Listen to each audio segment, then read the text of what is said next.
ಮನಸ್ಸನ್ನು ಶೂನ್ಯ ಮಾಡಲಿಕ್ಕೆ ನಾವು ಬಹಳ ಇಂಪಾರ್ಟೆಂಟ್. ಹೇಗೆ ಮನಸ್ಸನ್ನು ಶೂನ್ಯ ಮಾಡೋದು? ಈಗ ಧ್ಯಾನ ಅಂದರೆ ಮನಸ್ಸನ್ನು ಶೂನ್ಯ ಮಾಡಬೇಕಾಗಿದೆ. ಮನಸ್ಸನ್ನು ಶೂನ್ಯ ಮಾಡಲಿಕ್ಕೆ ನಮಗೆ ಬೇರೆ ಬೇರೆ ಮಾರ್ಗಗಳು ಗೊತ್ತಿದೆ. ಈಗ ಈಗ ಫಾರ್ ಎಕ್ಸಾಂಪಲ್ ಭಕ್ತಿ ಮಾರ್ಗ ಇದೆ. ನಾವು ಭಗವಂತನನ್ನು ಭಾಳ ದೃಢವಾಗಿ ಪ್ರೇಮದಿಂದ ಭಕ್ತಿಯಿಂದ ನಾವು ಮಾಡ್ತಾ ಹೋದರೆ ನಮಗೇನಾಗುತ್ತೆ, ಒಂದು ಪಾಯಿಂಟಲ್ಲಿ ನಮ್ಮ ಮನಸ್ಸು ಹೋಗಿ ಲೀನ ಆಗುತ್ತೆ. ಆ ಭಗವಂತನ ಭಕ್ತಿಯಿಂದ ನಾವು ಭಗವಂತನಲ್ಲೇ ಲೀನ ಆಗ್ತೀವಿ. ಭಗವಂತ ಅಂದರೆ ಆ್ಯಕ್ಚುಲಿ ಅವನಿಗೆ ನಿರ್ಗುಣ ಮತ್ತು ನಿರಾಕಾರ. ಅವನಿಗೆ ಯಾವುದೇ ಯಾವುದೇ ರೂಪ ಇಲ್ಲ, ಯಾವುದೇ ಗುಣ ಇಲ್ಲ. ಹಾಗಾಗಿ ಆ ಮನಸ್ಸು ಏನಾಗುತ್ತೆ, ಅಲ್ಲಿ ಲೀನ ಆಗುತ್ತೆ. ಅಲ್ಲಿ ಮನಸ್ಸು ಶೂನ್ಯ ಆಗುತ್ತೆ. ಇದು ಒಂದು ಭಕ್ತಿ ಮಾರ್ಗ. ಇನ್ನು ಜ್ಞಾನ ಮಾರ್ಗ. ಜ್ಞಾನ ಮಾರ್ಗ ಅಂದರೂ ಕೂಡ ಹಾಗೆಯೇ. ನಾವು ಬೇರೆ ಬೇರೆ ಗ್ರಂಥಗಳನ್ನು ಭಗವಂತನಿಗೆ ಸಂಬಂಧಪಟ್ಟ ಪುಸ್ತಕಗಳನ್ನು, ಅಧ್ಯಾತ್ಮದ ಪ್ರಗತಿಯನ್ನು ಸಾಧಿಸಲಿಕ್ಕೆ ಬೇರೆ ಬೇರೆ ಸಂತರದ್ದು ಅಥವಾ ಬೇರೆ ಬೇರೆ ಗ್ರಂಥಗಳನ್ನು ನಾವು ಓದಿದವಾಗ ನಮಗಲ್ಲೂ ಕೂಡ ಭಗವಂತ ಅಂದರೆ ಯಾರು, ಆ ಪಾರಮಾರ್ಥಿಕ ಚಿಂತನೆಯ ಒಂದು ಆತ್ಯಂತಿಕ ಸತ್ಯದ ಕಡೆ ನಾವು ಪ್ರಯಾಣ ಬೆಳೆಸಿದವಾಗ ಅಲ್ಲೂ ಕೂಡ ನಮ್ಮ ಮನಸ್ಸು ಶೂನ್ಯ ಆಗುತ್ತೆ. ಭಕ್ತಿ ಮಾರ್ಗ. ಆಮೇಲೆ ಕರ್ಮಯೋಗದಲ್ಲೂ ಕೂಡ ಕರ್ಮವನ್ನು ನಾವು ಮಾಡಬೇಕಾದ್ರೆ ನಾವು ಕಂಪ್ಲೀಟ್ ನಿಷ್ಕಾಮ ಕರ್ಮವನ್ನು ಮಾಡಬೇಕಂತ. ಅಂದರೆ ಯಾವುದೇ ರೀತಿಯ ಕರ್ಮ ಮಾಡಬೇಕಾದ್ರೆ ಯಾವುದೇ ರೀತಿಯ ಫಲಾಪೇಕ್ಷೆಯನ್ನು ಇಟ್ಕೊಳ್ಳದೇ ಮಾಡ್ತಕ್ಕಂಥ ಒಂದು ಕರ್ಮ, ಅದು ನಂದಲ್ಲ, ಅದು ಭಗವಂತಂದೇ ಪೂಜೆ ಅನ್ನುವಂಥದ್ದು, ಭಗವಂತನ ಕೆಲಸ. ಯಾವುದೇ ಕೆಲಸ, ಕಸ ಗುಡಿಸೋದಿರ್ಬೋದು ಅಥವಾ ಇನ್ಯಾವುದೋ ಸಣ್ಣ ಪುಟ್ಟ ಕೆಲಸನೂ ಕೂಡ, ಅಥವಾ ನಾವು ಮಾಡುವಂಥ ನಮ್ಮ ಬಿಸ್ನೆಸ್ ಇರ್ಬೋದು, ಅಥವಾ ನಾವು ಬೇರೆಯವರಿಗೆ ಏನೋ ಒಂದು ನಾವು ಜಾಬ್ ಮಾಡ್ತಾ ಇರ್ಬೋದು, ಮಾಡೋ ಪ್ರತಿಯೊಂದು ಕೆಲಸನೂ ಕೂಡ ಭಗವಂತನದ್ದು. ಅದು ಅವನಿಗೆ ಸಲ್ಲಬೇಕು. ನಾನು ಪೂಜೆಯನ್ನು ಮಾಡ್ತಾಯಿದ್ದೀನಿ. ಭಗವಂತನನ್ನು ಪೂಜೆ ಮಾಡಿದವಾಗ ಎಷ್ಟು ಒಂದು ಯಾವುದೇ ಒಂದು ಫಲಾಪೇಕ್ಷೆ ಇಟ್ಕೊಳ್ಳದೆ ನಾವು ಮಾಡ್ತೀವೋ, ಹಾಗೆ ಪ್ರತಿಯೊಂದು ಕೆಲಸನೂ ಕೂಡ ಆ ಪರಮಾತ್ಮನಂತೇಳಿ ತಿಳ್ಕೊಂಡು ಮಾಡತಕ್ಕಂಥ ಅದು ಕೂಡ ಕರ್ಮಯೋಗ. ಆ ಕರ್ಮವನ್ನು ಶ್ರೇಷ್ಠವಾದಂಥ ಕರ್ಮ. ಅಲ್ಲೂ ಕೂಡ ನಾವು ಕೊನೆಗೆ ಏನಾಗುತ್ತಂದರೆ ಅದು ಮನಸ್ಸು ಶೂನ್ಯವಾಗುತ್ತೆ. ಯಾಕಂದರೆ ಅವನ ಕೆಲಸ ಮಾಡಬೇಕಾದ್ರೆ ಮತ್ತು ನಮ್ಮದು ಏನೂ ಇರಲ್ಲ ಅಲ್ಲಿ. ಹಾಗಾಗಿ ನಮ್ಮ ದೇಹ ಭಾವ, ನಮ್ಮ ಮನಸ್ಸಿನ ಮತ್ತು ಬುದ್ಧಿಯನ್ನು ಕಂಪ್ಲೀಟ್ ಲೀನ ಮಾಡ್ತಕ್ಕಂಥ ಯಾವುದೇ ಯೋಗದಲ್ಲಿ ಹೋದರೂ ಕೂಡ ಮನಸ್ಸು ಶೂನ್ಯ ಆಗುತ್ತೆ. ಆದರೆ ಈಗ ನಾವು ಹೋಗ್ತಾ ಇರೋದು ಮೆಡಿಟೇಷನ್ ಅಂತ ಹೋಗ್ತಾ ಇದ್ದೀನಿ. ಯಾಕಂದರೆ ಇಲ್ಲಿ ನಮ್ಮ ಕಾನ್ಸೆಪ್ಟ್ ಇರೋದೇ no medicine, no doctor, only meditation ಅಂತ. ಇದೇನಪ್ಪ ಅಂದರೆ ಇದೊಂದು ರಾಜಯೋಗ. ಈಗ ನಾವು ಕರ್ಮಯೋಗ, ಭಕ್ತಿಯೋಗ, ಜ್ಞಾನಯೋಗ ಇವೆಲ್ಲದರಿಂದನೂ ಕೂಡ ಆ ಮನಸ್ಸು ಶೂನ್ಯ ಆಗತ್ತೆ. ಹಾಗೆಯೇ ನಾವೀಗ ಹೋಗ್ತಾ ಇರೋದು, ನಾವು ಆ್ಯಕ್ಚುಲಿ ರಾಜಯೋಗವನ್ನು ನಾನು ಹೇಳಲಿಕ್ಕೆ ಹೊರಟಿದ್ದೀನಿ. ರಾಜಯೋಗ ಬಹಳ ಬಹಳ ಸಿಂಪಲ್ಲು, ಬಹಳ ಸರಳ. ಪ್ರತಿಯೊಬ್ಬರೂ ಕೂಡ ಫಾಲೋ ಮಾಡುವಂಥ ಒಂದು ಯೋಗ, ಒಂದು ಸಿಸ್ಟಮ್ ಇದು. ಈ ಸಿಸ್ಟಮ್ನಲ್ಲಿ ಏನಾಗುತ್ತೆ ಅಂದರೆ, ನೀವು ಕಂಪ್ಲೀಟ್ ಮನಸ್ಸನ್ನು ಶೂನ್ಯ ಮಾಡಲಿಕ್ಕೆ ನೀವು ಉಸಿರಾಟವನ್ನು ಗಮನಿಸ್ಲಿಕ್ಕೆ ಸ್ಟಾರ್ಟ್ ಮಾಡ್ತೀರಿ. ಉಸಿರಾಟವನ್ನು ಗಮನಿಸ್ತಕ್ಕಂಥದ್ದು ಅಂದರೆ ನಾವು ಶ್ವಾಸವನ್ನು ಗಮನಿಸ್ತಕ್ಕಂಥದ್ದು. ಹೇಗೆ ಉಸಿರಾಟವನ್ನು ಗಮನಿಸಬೇಕು? ನೀವು ಕೂತ್ಕೊಳ್ತೀರಾ, ನಾನು ಹೇಳಿದೆ ಹೇಗೆ ಕೂತ್ಕೊಳ್ಬೇಕು ಅಂತ ಹೇಳಿದೆ. ಕೂತ್ಕೊಳ್ತೀರಾ, ನೆಲಕ್ಕೆ ಕೂತ್ಕೊಂಡ್ರೆ ಚಾಪೆ ಹಾಕ್ಕೊಂಡು, ಮೇಲ್ಗಡೆ ಆದರೆ ಚೇರಲ್ಲಿ. ಯಾವುದೇ ಚೇರ್. ಮತ್ತು ಇದಕ್ಕೆ ನೀವು ಎಷ್ಟೊತ್ತಿಗೂ ಮಾಡ್ಬೋದು. ಇಷ್ಟೇ ಹೊತ್ತಿಗೆ ಕೂತ್ಕೊಳ್ಬೇಕಂತೇನಿಲ್ಲ. ಬಟ್ ನಿಮ್ಮ ಕಂಫರ್ಟೇಬಲ್ ಟೈಮ್. ನಾನು ಹೇಳ್ತೀನಿ ಮಾರ್ನಿಂಗ್ ಟೈಮ್ ಬೆಟರ್. ಯಾಕಂದರೆ ಮಾರ್ನಿಂಗ್ ಬೆಳಗ್ಗೆ ಎಲ್ಲರೂ ಏಳೋದ್ರೊಳಗೆ, ನಮ್ಮ ದಿನನಿತ್ಯದ ಕೆಲಸ ಪ್ರಾರಂಭ ಆಗೋದ್ರ ಒಳಗಡೆ ನಾವು ಕೂತ್ಕೊಂಡ್ಬಿಟ್ವಿ ಅಂದರೆ ನಮ್ಮ ಕೆಲಸ ಕಂಪ್ಲೀಟ್, ಅಂದರೆ ಯಾವುದೇ ಡಿಸ್ಟರ್ಬೆನ್ಸಸ್ಸು, ನಾಯ್ಸನ್ಸ್ ಆಗಲ್ಲ. ಕಂಪ್ಲೀಟಾಗಿ ನಾವು ಧ್ಯಾನ ಮಾಡಲಿಕ್ಕೆ ಒಂದು ಪ್ರಶಸ್ತವಾದಂಥ ಒಂದು ಸಮಯ ಅಂತ ಅಂದ್ಕೊಂಡಿದ್ದೀನಿ. ಅದು ಬಿಟ್ಟು ನಿಮಗೆ ಬೇರೆ ಯಾವುದಾದ್ರೂ ಸಮಯ ಚೆನ್ನಾಗಿದೆ ಅನಿಸಿದ್ರೆ ಮಧ್ಯದಲ್ಲೂ ಕೂತ್ಕೊಳ್ಬೋದು, ಏನು ತೊಂದರೆ ಇಲ್ಲ. ಬ್ರಾಹ್ಮಿ ಮುಹೂರ್ತದಲ್ಲೇ ಕೂತ್ಕೊಂಡ್ರೆ ಒಳ್ಳೆಯದು. ಇಲ್ಲ ಸಂಧ್ಯಾ ಸಮಯದಲ್ಲೂ ಕೂಡ, ಈವ್ನಿಂಗ್ ಸಂಜೆ ಒಂದು 6 ಗಂಟೆಯಿಂದ 7 ಗಂಟೆ, ಅದು ಕೂಡ ಒಳ್ಳೆ ಟೈಮೇ. ಇಲ್ಲ ಈವನ್ ನೈಟ್ ಆದರೂ ಬೆಟರ್. ನೈಟ್ 11:30, 12, 10 ನೀವು ಮಲಗಲಿಕ್ಕೆ ಹೋಗ್ತೀರಾ, ಊಟ ಮಾಡಿ ಮಲಗಲಿಕ್ಕೆ ಹೋಗ್ತೀರಾ. ಆ ಟೈಮ್ನಲ್ಲಿ ಕಂಪ್ಲೀಟ್ ಧ್ಯಾನ ಮಾಡ್ತಾ ಒಂದು ತಾಸು ಮಾಡಿಕೊಂಡು ಅಥವಾ ಅರ್ಧ ಮುಕ್ಕಾಲು ಗಂಟೆ ಮಾಡಿಕೊಂಡು ನೀವು ಮಲಗಿದ್ರೂ ಕೂಡ ಅದು ಕೂಡ ತುಂಬ ಒಳ್ಳೆಯದು. ಯಾಕಂದರೆ ಮಲಗಬೇಕಾದ್ರೆ ನೀವು ಧ್ಯಾನ ಮಾಡ್ತಾ ನೀವು ಯೋಗ ನಿದ್ರೆಗೆ ಜಾರ್ತೀರ. ಅದು ಕೂಡ ಕಂಪ್ಲೀಟ್ ಮಾರ್ನಿಂಗ್ ತನಕನೂ ನಿಮ್ಮ ಮೈಂಡ್ ಕಂಪ್ಲೀಟ್ ಶೂನ್ಯದಲ್ಲಿ ಇರುತ್ತೆ. ತುಂಬ ಒಳ್ಳೆ ಒಂದು ಯೋಗ ನಿದ್ರೆಯಾಗಿ ಕನ್ವರ್ಟ್ ಆಗುತ್ತೆ. ಹಾಗಾಗಿ ಅದು ಕೂಡ ಒಳ್ಳೆ ಟೈಮ್. ಸೊ ಹಾಗಾಗಿ ಅದು ಬಿಟ್ಟು ಇನ್ನು ಬಿಟ್ಟು ಇವು ಮೂರು ಬಿಟ್ಟು ನಿಮ್ಮ ಹತ್ರ ಆಗಿಲ್ಲ, ಈ ಮೂರು ಟೈಮಲ್ಲೂ ಆಗಿಲ್ಲ ಅಂದರೆ ನಿಮಗೆ ಯಾವಾಗ ಅನುಕೂಲಕರವಾದಂಥ ಸಮಯ ನಿಮಗೆ ಅಡ್ಡಿಲ್ಲ ಕಂಫರ್ಟೇಬಲ್ ಅನಿಸುತ್ತೋ ಆವಾಗ ನೀವು ಕೂತ್ಕೊಳ್ಬೋದು. ಸೊ ಕೂತ್ಕೊಂಡ್ಮೇಲೆ ನೀವೇನು ಮಾಡಬೇಕಂದ್ರೆ ಉಸಿರಾಟವನ್ನು ಗಮನಿಸ್ತಕ್ಕಂಥದ್ದು. ಯಾಕೆ ಉಸಿರಾಟವನ್ನು ಯಾಕೆ ಗಮನಿಸ್ಬೇಕಂದ್ರೆ, ಈಗ ಒಂದು ಮಗು ಒಂದು ಭ್ರೂಣದಲ್ಲಿ ಆ ಮಗು ಉಸಿರಾಟ ಪ್ರಾರಂಭ ಆಗೋದು ಒಂದು 6ನೇ ವಾರದ ನಂತರ. ಉಸಿರಾಟ ಹೇಗೆ ಪ್ರಾರಂಭ, ಅದು ಫಸ್ಟ್ ಉಸಿರಾಟ ಈಗ ಒಂದು ಆ ಮಗುವಿಗೆ ಆ ಭ್ರೂಣ ತಾಯಿಯ ಹೊಟ್ಟೆಯಲ್ಲಿರ್ತಕ್ಕಂಥ ಒಂದು ಭ್ರೂಣಕ್ಕೆ ಫಸ್ಟು ಅದಕ್ಕೆ ಆತ್ಮ ಬಂದು ಆ ಒಂದು ಅಥವಾ ಆತ್ಮ ಅಥವಾ ಪ್ರಾಣಶಕ್ತಿ ಬಂದು ಆ ಭ್ರೂಣದಲ್ಲಿ ಸೇರಿಕೊಳ್ಳುತ್ತೆ. ಅದು ಎಲ್ಲಿಂದ ಬಂದು ಸೇರಿಕೊಳ್ಳುತ್ತೆ ಅಂದರೆ ಅದು ಆ ತಾಯಿ ಆಡುವಂಥ ಉಸಿರಾಟದ ಮೂಲಕನೇ ಬಂದು ಸೇರಿಕೊಳ್ಳುತ್ತೆ. ಅಂದರೆ ಉಸಿರಾಟದ ಮೂಲಕನೇ ಬಂದು ಒಂದು ಆತ್ಮಶಕ್ತಿ ಅಥವಾ ಒಂದು ಆತ್ಮನೇ ಆ ದೇಹ, ಏನೂ ಜೀವ ಇಲ್ಲದೆ ಇರತಕ್ಕಂಥ ಒಂದು ಆ ಪಿಂಡಕ್ಕೆ, ಆ ದೇಹಕ್ಕೆ ಆ ಆತ್ಮ ಬಂದು ಸೇರಿಕೊಳ್ಳುತ್ತೆ. ಹಾಗೆಯೇ ಲಾಸ್ಟ್ ಆ ಮಗು ಹುಟ್ಟು ಬರುತ್ತೆ, ಆಮೇಲೆ ಜೀವನ ಮಾಡುತ್ತೆ ಒಂದಿಷ್ಟು ವರ್ಷಗಳು, 60 70 80 ವರ್ಷನೋ 100 ವರ್ಷನೋ ಬದುಕುತ್ತೆ. ಆಮೇಲೆ ಲಾಸ್ಟ್ ಒನ್ ಡೇ ಆ ದೇಹವನ್ನು ತ್ಯಾಗ ಮಾಡುತ್ತೆ. ಆ ಪ್ರಾಣಶಕ್ತಿ ಅಥವಾ ಆತ್ಮ ದೇಹವನ್ನು ತ್ಯಾಗ ಮಾಡೋ ಸಮಯದಲ್ಲೂ ಕೂಡ ಆ ಆತ್ಮ ಹೇಗೆ ಹೋಗ್ತದೆ ಅಂದರೆ ಲಾಸ್ಟ್ ಕೊನೆಯ ಉಸಿರಿನ ಮೂಲಕನೇ ಹೋಗುತ್ತೆ.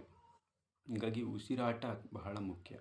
ಉಸಿರಾಟವನ್ನು ನಾವು ಗಮನಿಸಬೇಕಂದ್ರೆ, ಯಾಕಂದರೆ ಉಸಿರಾಟನೇ ಮೂಲ. ನಮ್ಮ ಆತ್ಮ ಈ ಆತ್ಮಕ್ಕೆ ಬರಲಿಕ್ಕೆ ಹೋಗಲಿಕ್ಕೆ ವೆಹಿಕಲ್ ಯಾವುದಪ್ಪ ಅಂದರೆ ಉಸಿರಾಟ. ಹಾಗಾಗಿ ಆ ಉಸಿರಾಟ ಬಹಳ ಇಂಪಾರ್ಟೆಂಟ್. ಸೊ ನೆಕ್ಸ್ಟ್ ಇನ್ನೂ ಒಂದು ಎಕ್ಸಾಂಪಲ್ ಕೊಡ್ಬೋದು ಅಂದರೆ, ಈಗ ಒಂದು ನಾಯಿ ಆಮೇಲೆ ಇನ್ನೊಂದು ಆಮೆ ಅಂತ ಅಂದ್ಕೊಳ್ಳಿ. ಅವು ಎರಡರದ್ದು ಆಯಸ್ಸನ್ನು ನಾವು ವಿಚಾರ ಮಾಡಲಿಕ್ಕೆ ಹೋದರೆ, ನಾನು ಹೇಳ್ತೀನಿ ಅವು ಎರಡು ಆಯಸ್ಸು ಒಂದೇ, ಹೆಚ್ಚಿಲ್ಲ ಅಥವಾ ಕಡಿಮೆನೂ ಇಲ್ಲ. ಆದರೆ ಅವು ಆಡ್ತಕ್ಕಂಥ ಉಸಿರಾಟದ ಮೇಲೆ ಅವು ಆಯುಷ್ಯ ಹೆಚ್ಚು ಕಡಿಮೆ ಆಗಿದೆ. ಯಾಕಂದರೆ ಒಂದು ನಾಯಿ ಇವತ್ತು ಒಂದು ಹೆಚ್ಚು ಕಡಿಮೆ ಒಂದು ನಿಮಿಷಕ್ಕೆ 200 150 200 300 ಸಲ ಉಸಿರಾಡಿಸುತ್ತೆ. ಆದರೆ ಒಂದು ಆಮೆ ತೊಗೊಂಡ್ರೆ, ಅಥವಾ ಎಕ್ಸಾಂಪಲ್ ಒಂದು ಆಮೆ ತೊಗೊಂಡ್ರೆ, ಅದು ಆ ಟೋರ್ಟಾಯ್ಸು ಅದ್ರ ಉಸಿರಾಟ ಎಷ್ಟು ಸಹಜವಾಗಿ, ಎಷ್ಟು ಸರಳವಾಗಿ, ಎಷ್ಟು ಒಂದು ಬಹಳ ಸ್ಲೋ ಇರ್ತದಂದರೆ, ಇಡೀ ನಿಮಿಷಕ್ಕೆ ಒಂದು ಸಲ ಉಸಿರಾಡಿಸೋದಂದರೆ ಹೆಚ್ಚಿಗೆ, ಒಂದು ಸಲನೂ ಉಸಿರಾಡಿಸಲ್ಲಂತೆ. 1 2 3 ನಿಮಿಷಕ್ಕೆ ಒಂದು ಸಲ ಉಸಿರಾಡಿಸೋದು ಇದೆ ಅದು. ಹಾಗಾಗಿ ಅದರ ಲೈಫ್ ಟೈಮ್ನಲ್ಲಿ, ಒಂದು ನಾಯಿಯ ಲೈಫ್ ಟೈಮ್ನಲ್ಲಿ ಅದಕ್ಕಂತ ಒಂದು ಕೊಟ್ಟಿರುವಂಥ ಉಸಿರಾಟದ ಸಂಖ್ಯೆ ಎಷ್ಟಿರ್ಬೋದು, ಒಂದು 10-20 ಕೋಟಿ ಇರ್ಬೋದು ಅಂತ ಅಂದ್ಕೊಳ್ಳಿ. ಅದನ್ನು ಅದು ಬರೀ 14-15 ವರ್ಷಕ್ಕೆ ಅದು ಕಳ್ಕೊಂಡು ಬಿಡುತ್ತೆ. ಆದರೆ ಒಂದು ಆಮೆ ತನ್ನ ಅದೇ ಸೇಮ್ ಕೌಂಟ್ ಉಸಿರಾಟವನ್ನು ಒಂದು 250-200 ವರ್ಷದ ತನಕನೂ 300 ವರ್ಷದ ತನಕನೂ ಅದನ್ನು ಉಪಯೋಗಿಸ್ಕೊಳ್ಳುತ್ತೆ. ಅಂದರೆ ನಾವು ಎಷ್ಟು ನಮ್ಮ ಉಸಿರಾಟವನ್ನು ಎಷ್ಟು ಬೇಗ ಖರ್ಚು ಮಾಡ್ತೀವಿ, ಅದು ಎಷ್ಟು ಸ್ಲೋ ಆಗಿ ನಾವು ಆಡಿಬಿಟ್ಟು ಅದನ್ನು ಲಾಂಗ್ ಟೈಮನ್ನು ಅದನ್ನು ಬಳಸ್ಕೊಳ್ತೀವಿ, ಅದ್ರ ಮೇಲೆ ಡಿಸೈಡ್ ಆಗುತ್ತೆ ನಮ್ಮ ಆಯುಷ್ಯ. ಬಿಟ್ಟರೆ ಈಗ ನಾವು ಮನುಷ್ಯರಲ್ಲೂ ಹಾಗೆಯೇ ಉಸಿರಾಟವನ್ನು ಬೇಕಾಬಿಟ್ಟು ಆಡ್ತೀವಿ. ಕೆಲವರು ನಿಮಿಷಕ್ಕೆ 20-30 ಸಲ ಉಸಿರಾಡಿಸ್ತೀವಿ. ತುಂಬ ಸ್ಟ್ರೆಸ್ ಮಾಡ್ಕೊಳ್ತೀವಿ, ತುಂಬ ಬೇರೆ ಬೇರೆ ಟೆನ್ಷನ್ ಮಾಡ್ಕೊಳ್ತೀವಿ, ಗಲಾಟೆಯಲ್ಲಿರ್ತೀವಿ. ಸೊ ಆ ಟೈಮ್ನಲ್ಲಿ ಏನಾಗುತ್ತೆ, ನಮ್ಮ ಉಸಿರಾಟ ಹೆಚ್ಚಾಗತ್ತೆ. ಅದೇ ನೀವು ಸರಳವಾಗಿ ಬಹಳ ಕೂಲಾಗಿ ಕಾಮಾಗಿ ನಮ್ಮ ಮನಸ್ಸು ಶುದ್ಧಿ, ಕರ್ಮದಲ್ಲೂ ಶುದ್ಧಿ, ಪ್ರತಿಯೊಂದರಲ್ಲೂ ನಾವು ತುಂಬ ನೀಟಾಗಿದ್ದರೆ ನಮ್ಮ ಉಸಿರಾಟ ಒಂದು ನಿಮಿಷಕ್ಕೆ 10 ಸಾಕಾಗತ್ತೆ, 8-10 ಸಾಕಾಗತ್ತೆ, 10-12ರೊಳಗೆ ಮುಗ್ದೋಗುತ್ತೆ. ಹಾಗಾಗಿ ನಮ್ಮ ಉಸಿರಾಟದ ಗತಿ ಹೇಗೆ ಹೆಚ್ಚು ಕಡಿಮೆ ಆಗುತ್ತೋ ಹಾಗೆ ನಮ್ಮ ಆರೋಗ್ಯದಲ್ಲೂ ಕೂಡ, ಅಥವಾ ಮಾನಸಿಕ ಆರೋಗ್ಯ ಅಥವಾ ದೈಹಿಕ ಆರೋಗ್ಯನೂ ಕೂಡ ಏರ್ಪೇರಾಗತ್ತೆ. ಹಾಗಾಗಿ ಉಸಿರಾಟ ಬಹಳ ಇಂಪಾರ್ಟೆಂಟ್. ಸೊ ಏನಾಗುತ್ತೆ, ಆಮೇಲೆ ಈಗ ನೆಕ್ಸ್ಟ್ ನಾನು ಧ್ಯಾನಕ್ಕೆ ಕೂತ್ಕೊಳ್ಳೋಣ. ಧ್ಯಾನಕ್ಕೆ ಕೂತ್ಕೊಂಡವಾಗ ನೀವೇನು ಮಾಡ್ತೀರಾ, ಉಸಿರಾಟವನ್ನು ನಾನು ಹೇಳ್ತೀನಿ ಉಸಿರಾಟವನ್ನು ಗಮನಿಸಬೇಕು ಅಂತ ಹೇಳ್ತೀನಿ. ಯಾಕಂದರೆ ಉಸಿರಾಟ ಯಾಕೆ ಗಮನಿಸಬೇಕು ಅನ್ನೋದು ನಿಮ್ಗೆ ಗೊತ್ತಾಯ್ತು ಈಗ. ಸೊ ಉಸಿರಾಟವನ್ನು ಗಮನಿಸ್ತಾ ನೀವೇನು ಮಾಡ್ತೀರಿ, ಯಾಕಂದರೆ ಉಸಿರಾಟವನ್ನು ಯಾಕೆ ಹೇಳ್ತೀನಿ ಅಂದರೆ, ಈಗ ನಿಮ್ಮ ಮೈಂಡ್ ಶೂನ್ಯ ಆಗಬೇಕು, ನಿಮ್ಮ ಮನಸ್ಸು ಶೂನ್ಯ ಆಗಬೇಕಂದ್ರೆ ನಿಮ್ಮ ಏನು ಆ ಒಂದು ಅಟೆನ್ಷನ್ ಏನಿದೆ, ನೀವು ಯಾವ ಕಡೆ ನೀವು ಟುವರ್ಡ್ಸ್ ಯಾವ ಕಡೆ ನಿಮ್ಮ ಅಟೆನ್ಷನ್ ಹೋಗುತ್ತೆ, ಆ ಕಡೆ ನಿಮ್ಮ ಎನರ್ಜಿ ಫ್ಲೋ ಆಗುತ್ತೆ. ಫಾರ್ ಎಕ್ಸಾಂಪಲ್, ನೀವು ಮನಸ್ಸನ್ನು ಸ್ವಲ್ಪ ಶೂನ್ಯ ಮಾಡಲಿಕ್ಕೆ ಮನಸ್ಸನ್ನು ನೀವು ನೋಡ್ತಾ ಇದ್ದರೆ, ಮನಸ್ಸನ್ನು ನೀವು ಹಿಡಿಲಿಕ್ಕೆ ಸಾಧ್ಯನೇ ಇಲ್ಲ. ಅದೊಂದು ಹುಚ್ಚು ಕುದುರೆ ಎಕ್ಸಾಂಪಲ್ ಥರ ಕೊಡ್ಬೋದು. ಯಾಕಂದರೆ ಅದು ಎಲ್ಲೂ ಹೋಗ್ತದೆ ಎಷ್ಟೊತ್ತಿಗೆ, ಫ್ರ್ಯಾಕ್ಷನ್ ಆಫ್ ಸೆಕೆಂಡಲ್ಲಿ ಅದು ಯು ಎಸ್ ಸಿಗೆ ಹೋಗ್ಬೋದು, ದುಬೈಗೆ ಹೋಗ್ಬೋದು, ಬೆಂಗಳೂರು ಹೋಗ್ಬೋದು, ಇಲ್ಲೇ ಸಿರ್ಸಿ ಎಲ್ಲೆಲ್ಲ ನಾವು ಎಲ್ಲೂ ಏನೇನೋ ಮಾಡ್ತಿರ್ತೀವಿ, ಎಲ್ಲವನ್ನೂ ವಿಚಾರ ಮಾಡ್ತಾನೆ ಇರುತ್ತೆ. ಸೊ ಹಾಗಾಗಿ ಅದನ್ನು ಕಂಟ್ರೋಲ್ ಮಾಡೋಕ್ಕಾಗಲ್ಲ. ಹಾಗಾಗಿ ಮನಸ್ಸನ್ನು ಅಬ್ಸರ್ವ್ ಮಾಡಲಿಕ್ಕೆ ಸಾಧ್ಯನೇ ಇಲ್ಲ. ಮನಸ್ಸನ್ನು ಅಬ್ಸರ್ವ್ ಮಾಡಿ ಮನಸ್ಸನ್ನು ಶೂನ್ಯ ಮಾಡೋಕ್ಕೆ ಸಾಧ್ಯ ಇಲ್ಲ. ಮನಸ್ಸನ್ನು ಶೂನ್ಯ ಆಗಬೇಕಂದ್ರೆ ನೀವು ಉಸಿರಾಟವನ್ನು ಗಮನಿಸುವಂಥದ್ದು ಬಹಳ ಈಸಿ. ಸೊ ನೀವು ಏನು ಒಂದು ಇನ್ಸ್ಪಿರೇಷನ್ ಎಕ್ಸ್ಪಿರೇಷನ್ ಅಥವಾ ಉಚ್ಛ್ವಾಸ ನಿಶ್ವಾಸ ಅಂತ ಹೇಳ್ತೀವಿ. ಸೊ ಆ ಉಸಿರಾಟವನ್ನು ನೀವು ಅದನ್ನು ಗಮನಿಸ್ತಾ ಹೋಗ್ತೀರಾ, ಸೈಲೆಂಟಾಗಿ ಕೂತ್ಕೊಳ್ತೀರಾ. ಫಸ್ಟ್ ಒಂದು ಆಳವಾದ ಒಂದು 8-10 ಉಸಿರು ತಗೊಳ್ಬೇಕು. ಯಾಕಂದರೆ ನಮ್ಮ ದೇಹ ಒಂದು ಸಲ ರಿಲ್ಯಾಕ್ಸ್ ಆಗಬೇಕು. ಸೊ ಹಾಗಾಗಿ ಆಳವಾದ ಉಸಿರಾಟದ ಮೂಲಕ ನೀವು ಉಸಿರಾಟವನ್ನು ಗಮನಿಸ್ಲಿಕ್ಕೆ ಪ್ರಾರಂಭ ಮಾಡ್ತೀರಾ. ಉಸಿರಾಟವನ್ನು ಗಮನಿಸ್ತಾ ಗಮನಿಸ್ತಾ ಗಮನಿಸ್ತಾ ಉಸಿರಾಟ ತುಂಬ ಸರಳವಾಗುತ್ತೆ, ಸಹಜವಾಗುತ್ತೆ ಮತ್ತು ತುಂಬ ಸ್ಲೋ ಆಗುತ್ತೆ. ಆವಾಗ ನೀವು ಅಬ್ಸರ್ವ್ ಮಾಡ್ತಾ ಮಾಡ್ತಾ ನಿಮ್ಗೆ ಗೊತ್ತಾಗುತ್ತೆ ಉಸಿರಾಟ ತುಂಬ ಸಣ್ಣದಾಯಿತು ಅಂತ. ತುಂಬ ಸಣ್ಣ ಉಸಿರಿನಲ್ಲಿ ನೀವು ಆಡ್ತಾ ಇರ್ತೀರ. ಬಟ್ ಕಂಪ್ಲೀಟ್ ಉಸಿರು ತಗೊಳ್ಳಿ. ಯಾಕಂದರೆ ಒಂದು ಉಸಿರಿಗೆ ಹೆಚ್ಚಾಗಿ ಎಲ್ಲರೂ ಏನು ಮಾಡ್ತಾರೆ, ಉಸಿರಾಟವನ್ನು ಬರೀ ಒಂದು 20-25-30% ಅಷ್ಟೇ ತಗೊಳ್ತಾರೆ. ಹಾಗೆಯೇ ಬಿಡಬೇಕಾದ್ರೂ ಅಷ್ಟೇ ಬಿಡ್ತಾರೆ. ಬಟ್ ನಮ್ಮ ಲಂಗ್ ಕೆಪ್ಯಾಸಿಟಿ ತುಂಬ ಇದೆ. ನಾವು ಸ್ವಲ್ಪ ಉಸಿರು ತಗೊಳ್ಳೋದಿಲ್ಲ, ಕಂಪ್ಲೀಟ್ ಫುಲ್ ಮಾಡಬೇಕು. ಲಂಗ್ಸನ್ನು ಫುಲ್ ಮಾಡಬೇಕು, ಉಸಿರಾಟವನ್ನು ಕಂಪ್ಲೀಟ್ ತಗೊಳ್ಬೇಕು. ಮಿನಿಮಮ್ 90% ಮೇಲೆ ತಗೊಳ್ಬೇಕು. ಅಂದರೆ ಅಷ್ಟು ಆಳವಾಗಿ ಉಸಿರನ್ನು ತಗೊಳ್ತಾ ಹೋಗಬೇಕು. ಆಮೇಲೆ ಬಿಡಬೇಕಾದ್ರೂ ಅಷ್ಟೇ ಫುಲ್ ಎಕ್ಸ್ಪ್ಯಾಂಡ್ ಮಾಡಬೇಕು. ಅಂದರೆ ಫುಲ್ ಎಕ್ಸ್ಪ್ಯಾಂಡ್ ಮಾಡಬೇಕು, ಆಮೇಲೆ ಫುಲ್ ಬಿಡಬೇಕು, ಟೋಟಲ್ ಕಂಪ್ಲೀಟ್ ಬಿಡಬೇಕು, ಅಷ್ಟನ್ನು ಬಿಡಬೇಕು. ಆವಾಗ ಅದು ಒಂದು ಕಂಪ್ಲೀಟ್ ಉಸಿರು. ಈಗ ನಾವೇನು ಮಾಡ್ತೀವಿ, ನಮ್ಮ ಕೆಪ್ಯಾಸಿಟಿ 100% ಇದ್ದರೆ, ಈಗ ಒಂದು ಕೊಡ ತುಂಬುತ್ತೆ ಆ್ಯಕ್ಚುಲಿ ನೀರು. ಆದರೆ ನಾವು ಆ ಕೊಡ ಏನಾಗಿದೆ, ಬರೀ ಒಂದು 25% ಅಷ್ಟೇ ತುಂಬಿಸ್ತೀವಿ ಮತ್ತು 25% ಖಾಲಿ ಮಾಡ್ತಾಯಿದ್ದೀವಿ. ಅದು ವೇಸ್ಟ್ ಆಗ್ತಾಯಿದೆ. ಬಟ್ ನಮ್ಮ ಲಂಗ್ಸ್ ಕೆಪ್ಯಾಸಿಟಿ ಇದೆ 100 ತುಂಬಲಿಕ್ಕೆ, ಉಸಿರನ್ನು ತುಂಬಲಿಕ್ಕೆ ಕೆಪ್ಯಾಸಿಟಿ ಇದೆ. ನಾವು ಕಂಪ್ಲೀಟ್ ತುಂಬ್ತಾ ಇಲ್ಲ. ಹಾಗಾಗಿ ನಾವಲ್ಲಿ ಉಸಿರಾಟವನ್ನು ಕಂಪ್ಲೀಟ್ ಅದನ್ನು ಫಿಲ್ ಮಾಡಬೇಕು ಆದಷ್ಟು. ಯಾಕಂದರೆ ಅದಕ್ಕೆ ಸ್ವಲ್ಪ ಸ್ಟಾರ್ಟಿಂಗ್ನಲ್ಲಿ ನಮಗೆ ಅದು ಎಫರ್ಟ್ ಅನಿಸ್ಬೋದು. ಬಟ್ ಅದನ್ನು ಪ್ರಾಕ್ಟೀಸ್ ಮಾಡ್ತಾ ಮಾಡ್ತಾ ಅದೇ ನಮ್ಮ ಹ್ಯಾಬಿಟ್ ಆಗಿ ಹೋಗುತ್ತೆ. ಆ ಥರ ನಾವು ಮಾಡಬೇಕಾಗುತ್ತೆ. ಸೊ ಉಸಿರಾಟವನ್ನು ಆದಷ್ಟು ಕಂಪ್ಲೀಟಾಗಿ ಫುಲ್ ನಮ್ಗೆ ಎಷ್ಟು ಲಂಗ್ಸ್ ಕೆಪ್ಯಾಸಿಟಿ ಇದೆಯೋ ಅಷ್ಟನ್ನು ತಗೊಳ್ಳೋ ಹಾಗೆ, ಅದನ್ನು ಸಹಜವಾಗಿ, ಅದಕ್ಕೆ ಎಫರ್ಟ್ ಹಾಕದೇನೆ, ಅದು ನಾವು ವೀಕ್ ಆಗಿದ್ದೀವಿ ಅದನ್ನು ಫುಲ್ಫಿಲ್ ಮಾಡಿಕೊಂಡು ಆ ಉಸಿರಾಟವನ್ನು ಕಂಪ್ಲೀಟಾಗಿ ತಗೊಂಡು ಮತ್ತು ಅತ್ಯಂತ ಸರಳವಾಗಿ ಸಹಜವಾಗಿ ಉಸಿರಾಡಲಿಕ್ಕೆ ಪ್ರಾರಂಭ ಮಾಡಬೇಕು. ಅಲ್ಲಿ ಎಫರ್ಟ್ ಹಾಕಬಾರ್ದು ಆ್ಯಕ್ಚುಲಿ. ಬಟ್ ನಾವು ಉಸಿರು ಕಡಿಮೆ ತೊಗೊಳ್ತಾ ಇದ್ದೀವಿ, ಅದನ್ನು ಸ್ವಲ್ಪ ಜಾಸ್ತಿ ತಗೊಂಡು ಆ ಉಸಿರಾಟವನ್ನು ಗಮನಿಸುವಂಥದ್ದನ್ನು ನಾವು ಮಾಡ್ತಾ ಹೋಗ್ತೀವಿ. ಉಸಿರು ತುಂಬ ಸಣ್ಣದಾಗುತ್ತೆ, ಅಂದರೆ ಲಾಂಗ್ ಆಗುತ್ತೆ. ಡ್ಯೂರೇಷನ್ ಆಫ್ ಲೆಂಗ್ತ್ ಏನಿದೆ ತುಂಬ ಲಾಂಗ್ ಆಗುತ್ತೆ ಉಸಿರು. ಯಾಕಂದರೆ 1 ನಿಮಿಷಕ್ಕೆ ನಾವು 15-20 ಸಲ ಉಸಿರಾಡ್ಸೋರು ಏನು ಮಾಡ್ತೀವಿ, 1 ನಿಮಿಷಕ್ಕೆ 6 ಸಲ 8 ಸಲ ಅಥವಾ 5 ಸಲ 4 ಸಲಕ್ಕೆ ಬರ್ತೀವಿ. ಆ ಟೈಮ್ನಲ್ಲಿ ಏನಾಗುತ್ತಂದರೆ, ಈಗ ಫಾರ್ ಎಕ್ಸಾಂಪಲ್ ಕೊಡ್ತೀನಿ ನಾನು. ಈಗ ತುಂಬ ಒಬೇಸಿಟಿ ಇರ್ತಕ್ಕಂಥವ್ರು ಅಥವಾ ತುಂಬ ಬೊಜ್ಜು ಇರ್ತಕ್ಕಂಥವ್ರಿಗೆ ನಾವು ಒಂದು ಬಹಳ ನ್ಯಾಚುರಲ್ ಪ್ರೊಸೆಸ್ ಇದೆ ವೆಯ್ಟ್ ಲಾಸ್ ಮಾಡ್ಕೊಳ್ಳಿಕ್ಕೆ. ಅದಕ್ಕೆ ಆಟೋಫ್ಯಾಗಿ ಅಂತ ಹೇಳ್ತೀವಿ. ಸೊ ನಾವೇನು ಮಾಡ್ತೀವಿ, ಅವರಿಗೆ ಮಿನಿಮಮ್ 12 ಅವರ್ಸ್ ಫಾಸ್ಟಿಂಗ್ ಕೊಡಿ ಅಂತ ಹೇಳ್ತೀವಿ. 12 ಅವರ್ಸ್ ಏನು ಆಹಾರ ತಿಂದೇ ಇರ್ತಕ್ಕಂಥದ್ದು. ಯಾಕಂದರೆ ನಾವೇನೇ ತಿಂದರೂ ಆಹಾರ ಅದು 12 ತಾಸಿನೊಳಗೆ ಅದೆಲ್ಲ ಜೀರ್ಣ ಆಗುತ್ತೆ. ಬಟ್ ನಾನ್ ವೆಜ್ ಬಗ್ಗೆ ಹೇಳಲ್ಲ ನಾನು, ವೆಜ್ ಬಗ್ಗೆ. ನಾನ್ ವೆಜ್ ಆದರೆ ಇನ್ನೂ ಹೆಚ್ಚಿನ ಸಮಯ ಬೇಕು ಅಷ್ಟು ಜೀರ್ಣ ಆಗಿ ಹೋಗಲಿಕ್ಕೆ. ಸೊ 12 ಅವರ್ಸಲ್ಲಿ ಜೀರ್ಣ ಆಗುತ್ತೆ. ಆಫ್ಟರ್ 12 ಅವರ್ಸು ನೀವು ದೇಹಕ್ಕೆ ಏನಾದರೂ ಕೊಟ್ಟರೆ ಮತ್ತೆ ಅದು ಜೀರ್ಣ ಮಾಡಲಿಕ್ಕೆ ಸ್ಟಾರ್ಟ್ ಮಾಡುತ್ತೆ. ಒಂದು ವೇಳೆ ನೀವು ಏನೂ ಕೊಟ್ಟಿಲ್ಲ ಅಂದರೆ ಆ ದೇಹ ಅದು ಒಳಗಡೆ ಹೊಟ್ಟೆಯಲ್ಲಿ ಸ್ಟಮಕ್ಕಲ್ಲಿ ಏನೂ ಇಲ್ಲ, ಬಟ್ ಅದಕ್ಕೆ ಆಹಾರ ಬೇಕೇ ಬೇಕು. ಆ ಟೈಮ್ನಲ್ಲಿ ನೀವು ನೀರನ್ನು ಮಾತ್ರ ಕುಡಿಬೋದು, ಮತ್ತು ಏನೂ ತಿನ್ನಲಿಕ್ಕಿಲ್ಲ. ಅವಾಗೇನು ಮಾಡುತ್ತೆ, ಅದು ತನ್ನ ದೇಹದಲ್ಲಿರ್ತಕ್ಕಂಥ ಎಕ್ಸೆಸ್ ಸ್ಟಾಕ್ ಆಗಿರ್ತಕ್ಕಂಥ ಏನು ಫ್ಯಾಟ್ಸ್ ಇದೆ, ಹೆಚ್ಚಿನ ಕೊಬ್ಬಿನಾಂಶ ಎಲ್ಲಿ ಸ್ಟಾಕ್ ಆಗಿರುತ್ತೋ ಅದನ್ನು ಬಳಸ್ಕೊಳ್ಳಿಕ್ಕೆ ಶುರು ಮಾಡುತ್ತೆ, ಎನರ್ಜಿಯಾಗಿ ಕನ್ವರ್ಟ್ ಮಾಡ್ಕೊಳ್ಳುತ್ತೆ. ಅದನ್ನೇ ತಿನ್ನಲಿಕ್ಕೆ ಸ್ಟಾರ್ಟ್ ಮಾಡುತ್ತೆ.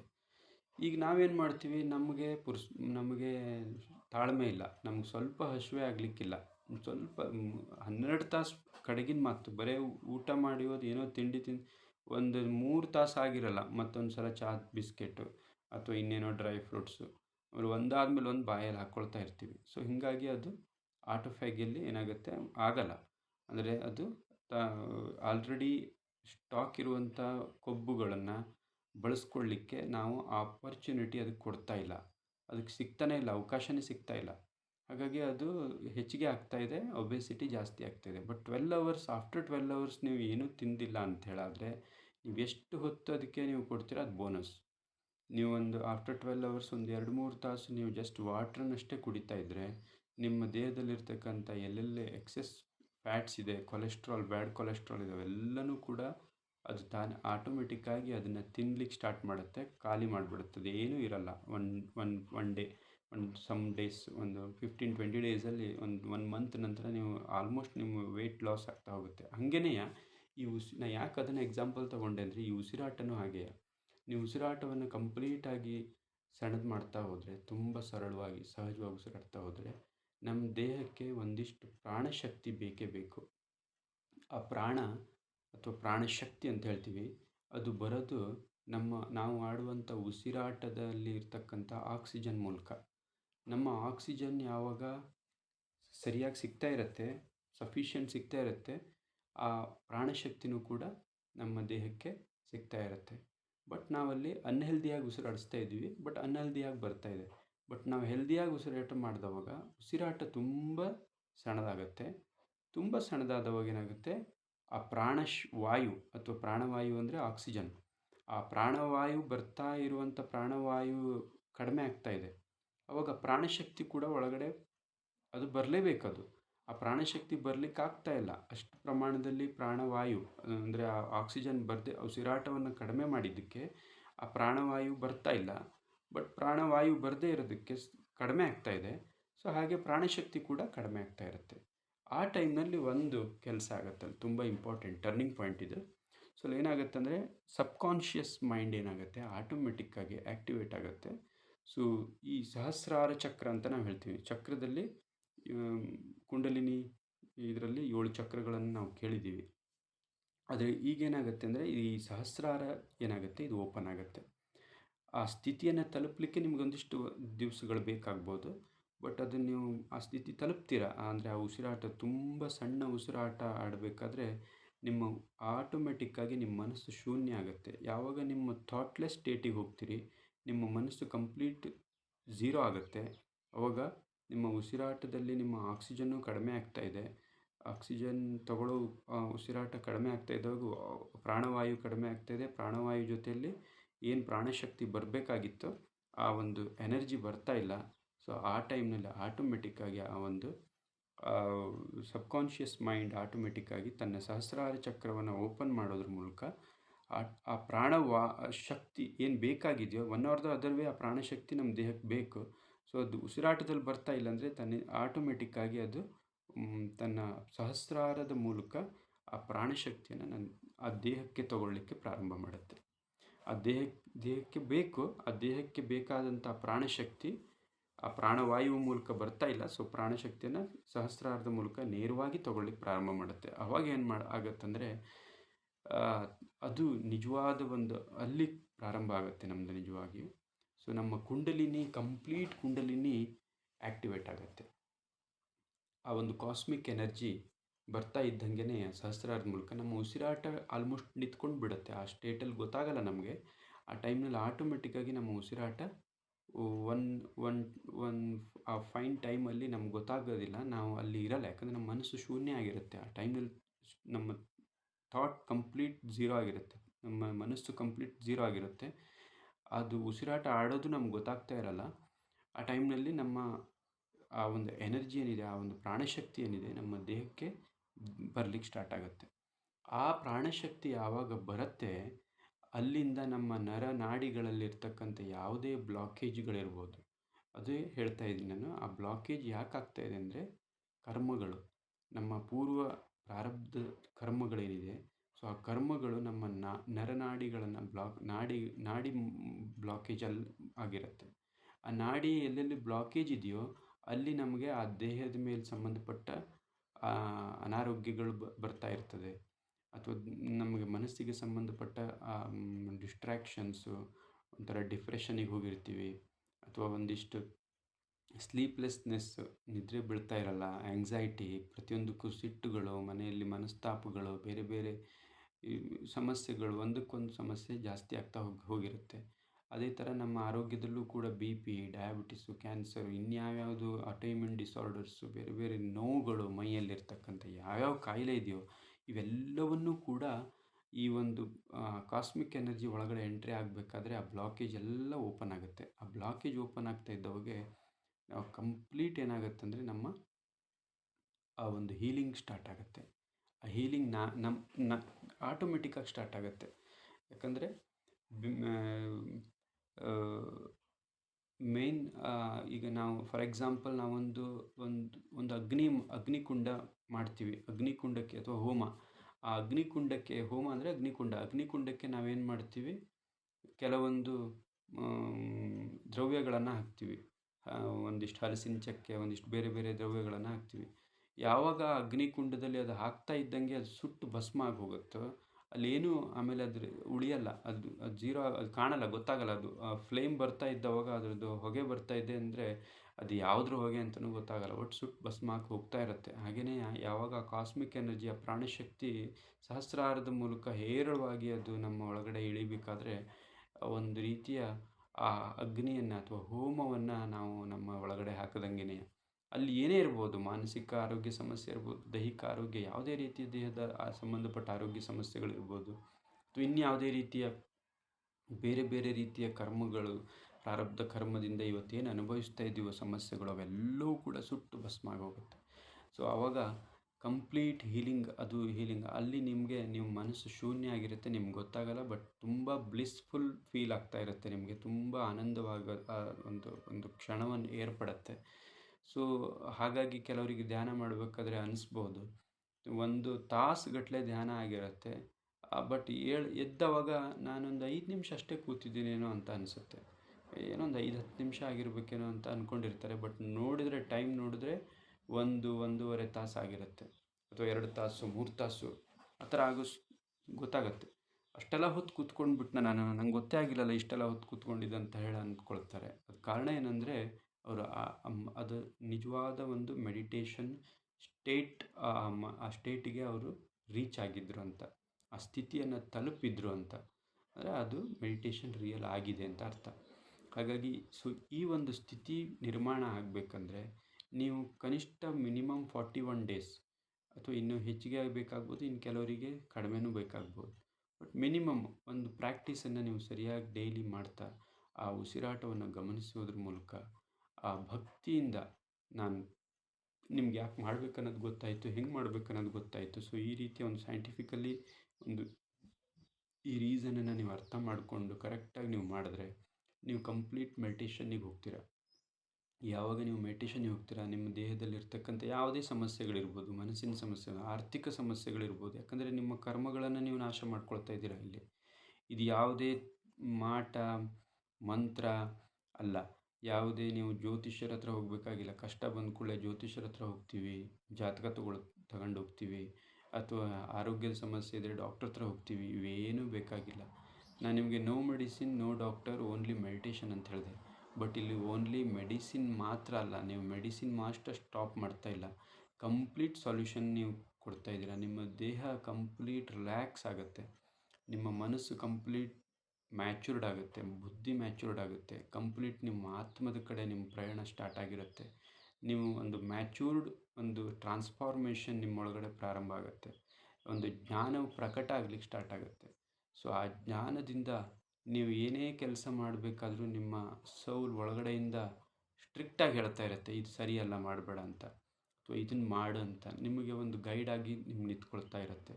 ಹಾಗಾಗಿ ನಿಮ್ಮ ಯಾವುದೇ ಮಲ್ಟಿಪಲ್ ಆ್ಯಂಗಲಲ್ಲಿ ಬರೀ ನಿಮ್ಮದು, ನಾನು ಈ ನಮ್ಮ book to buy health education coaching class only medicine ಮಾತ್ರ ಸ್ಟಾಪ್ ಮಾಡ್ತಾ ಇಲ್ಲ, ಅಥವಾ ಮೆಡಿಟೇಷನ್ ಮಾಡಿ ಓನ್ಲಿ ಡಾಕ್ಟರ್ ಹತ್ರ ಹೋಗ್ಬೇಡ್ರಿ ಅನ್ನೋದು ಅಷ್ಟೇ ಅಲ್ಲ, ಬೇರೆ ಪ್ರತಿಯೊಂದೂ ಕೂಡ ನಿಮಗೆ ಗೈಡಾಗಿ, ನಿಮ್ಮನ್ನು ಒಂದು ಮಾಸ್ಟರಾಗಿ ನಿಮ್ಮ ಹಿಂದುಗಡೆ ನಿಮ್ಮ ಸೌಲ್, ನಿಮ್ಮ ಆತ್ಮ ನಿಮ್ಮ ಜೊತೆಯಲ್ಲಿ ನಿಮ್ಮ ಕೆಲಸ ಮಾಡಲಿಕ್ಕೆ ಸ್ಟಾರ್ಟ್ ಮಾಡುತ್ತೆ.